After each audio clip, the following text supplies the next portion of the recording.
মিলন আর আনন্দের উৎসব দুর্গোৎসবের মহা অষ্টমীর এই সন্ধ্যায় নিউজ ভ্যানগার্ডের পর্দায় চোখ রেখেছেন আপনারা। ফিরে এলাম বিরতির পর। আপনারা দেখছেন পুজো পরিক্রমা 2025। চলে যাব কসমোপলিটন ক্লাবে। আগরতলা শহরের প্রাণকেন্দ্র কৃষ্ণনগরের কসমোপলিটন ক্লাব এবার দুমুঠো চালের ভাবনা নিয়ে তাদের মণ্ডপ গড়ে তুলেছে।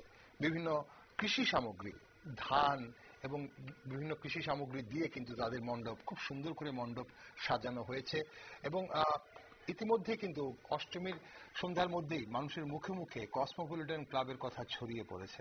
আমাদের প্রতিনিধি অঙ্কিতা এবং চিত্র সাংবাদিক অঞ্জন পৌঁছে গেছে কসমোপলিটন ক্লাবে।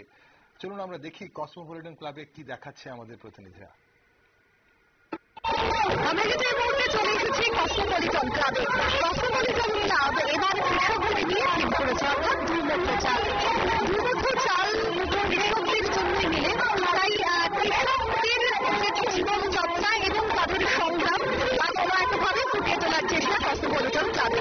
আমরা দেখতে পাচ্ছি তাদের এই যে থিম এবং কিছু মণ্ডপকে সম্পূর্ণই কিন্তু বাঁশবেত এবং ছন দিয়ে তৈরি করা হয়েছে। অন্যদিকে রয়েছে তুলো, রয়েছে লণ্ঠন, এছাড়া রয়েছে ধানের ছড়া।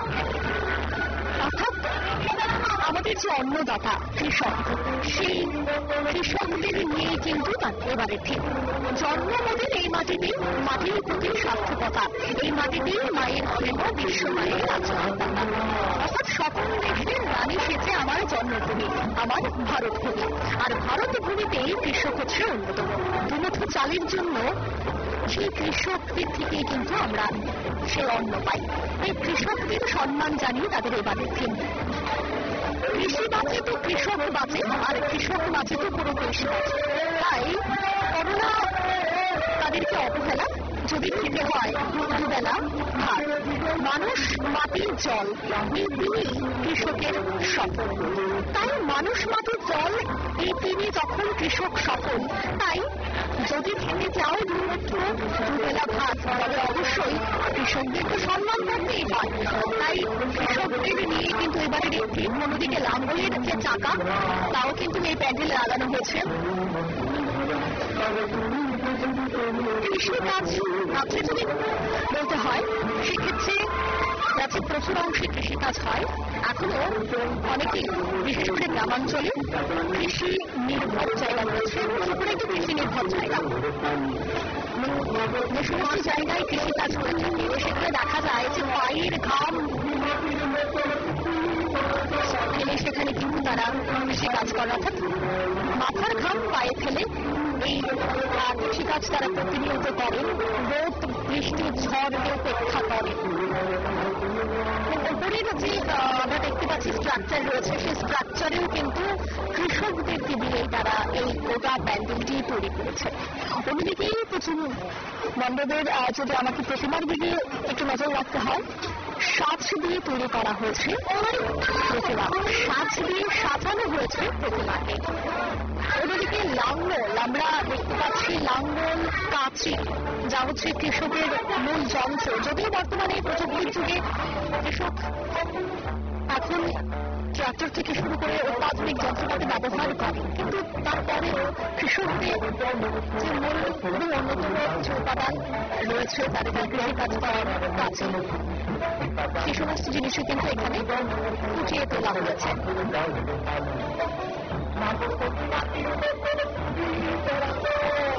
অর্থাৎ কোনোভাবে যেন মাটির সাথে মিল রয়েছে,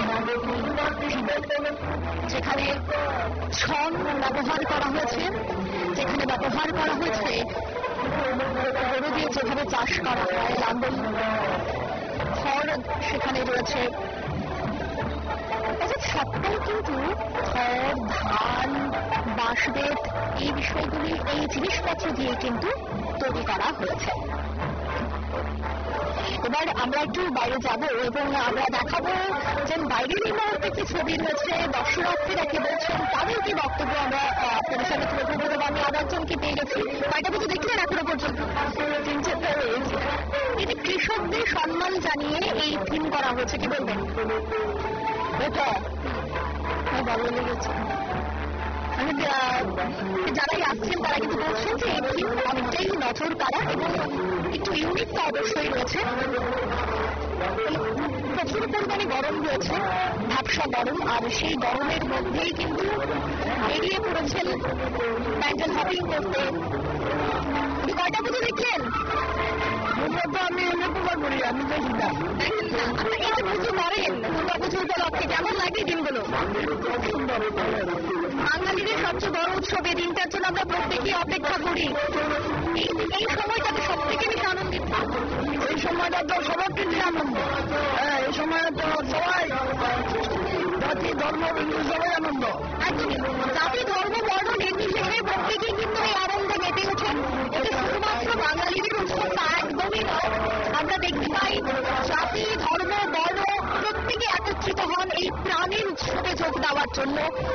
একটি অন্য মাত্রা হচ্ছে যারা প্রবাসী বাঙালিরা রয়েছেন তারাও কিন্তু বিদেশে থেকে দুর্গা পুজো তারা করে থাকেন কোনোভাবে যেন বাতিল স্থান।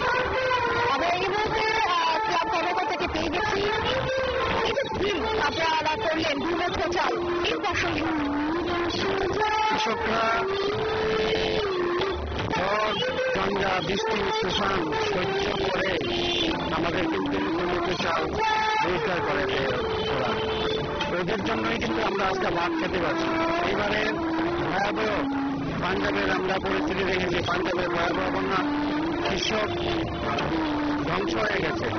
কৃষককে সম্মান জানানোর জন্য এইবার আমরা এই পূজার থিম করেছি দুর্নীতি চাল। কত টাকা বাজেট ছিল এবার? আমাদের বাজেট সব মিলে 7 লাখ টাকা বাজেট। আর শিল্পী কারা কারা? শিল্পী হচ্ছে কলকাতার শিল্পী, আর থিমটা যে করেছে লোকাল খোকন সাহা শিল্পী। অর্থাৎ তাদের যে এবারের নিজস্ব চালচিত্র তা কিন্তু তারা ফুটিয়ে তোলার চেষ্টা করেছে এবং আমরা দর্শকদের সাথেও কথা বলেছি কৃষকদের সম্মান জানিয়ে, কারণ ঝড় দিচ্ছি প্রত্যেকটাকে উপেক্ষা করে প্রত্যেকে দুর্যোগকে উপেক্ষা করে তারাই কিন্তু আমাদের এই দুর্নীতি চালের যোগান দেয়। তাই কৃষকদের সম্মান জানিয়ে তাদের এবারের ক্যামেরায় অঞ্চলের সাথে আমি অঙ্কিতা নির্বাচন। দেখলেন কসমোপলিটন ক্লাবের পুজো, কৃষকদের সম্মান জানিয়ে এবার ধান, ছন, খড়, পাট, বাঁশ, বেত ইত্যাদি দিয়ে কসমোপলিটন ক্লাবের পুজো মণ্ডপ সাজিয়ে তোলা হয়েছে। তবে লক্ষ্য করা যায়নি কিন্তু ভিড়, দর্শনার্থীদের তেমন ভিড়, যেটা আগেও বলছিলাম আমরা, যে আমরা খবর পাচ্ছি আমাদের প্রতিনিধিরা যারা আগরতলা শহরের বিভিন্ন প্রান্তে ঘুরে বেড়াচ্ছে, আগরতলা শহরে কিন্তু মহাষ্টমীর সন্ধ্যায় তেমন ভিড়, দর্শনার্থীদের ভিড় লক্ষ্য করা যাচ্ছে না। গুটি কয়েক মণ্ডপ বাদ দিলে বাকি মণ্ডপগুলো কিন্তু ফাঁকা, আগরতলা শহরের রাজপথ ফাঁকা। তাহলে কি প্রত্যন্ত এলাকা থেকে বা অন্যান্য জেলা থেকে দর্শনার্থীরা আগরতলা শহরে অষ্টমী রাতে প্রবেশ করেনি? আগরতলা শহরের যারা দর্শনার্থী, আগরতলা শহরের বাসিন্দারা কি চতুর্থী, পঞ্চমী এবং ষষ্ঠীতেই পুজো দেখা শেষ করে নিয়েছে? সেদিকেও নজর রাখছি আমরা। তবে নেবার একটা ছোট্ট বিরতি, আপনার সঙ্গে থাকুন, দেখতে থাকুন নিউজ ভ্যানগার্ড।